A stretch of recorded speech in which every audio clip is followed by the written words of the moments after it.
Beda x-xogħol ta' kostruzzjoni fuq proġett ta' madwar €1,000,000 li se jara triq ħalfar fiż-Żurrieq mibnija mill-ġdid.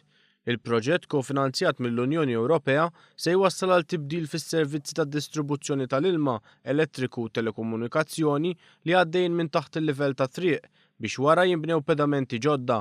Fuqhom imbagħad jibda xogħol fuq it-triq twila madwar 3 kilometri li se tkun qed tingħata wiċċ ġdid.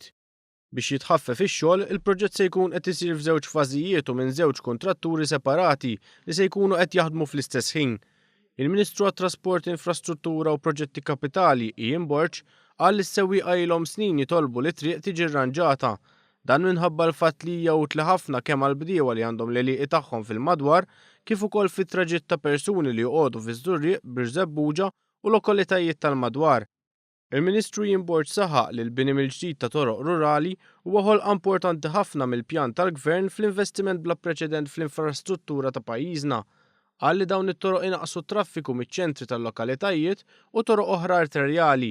Apparti it-toroq l-arterjali u d-distributori, irridu nagħtu każ ħafna toroq residenzjali, però għandna dawk it-toroq rurali wkoll.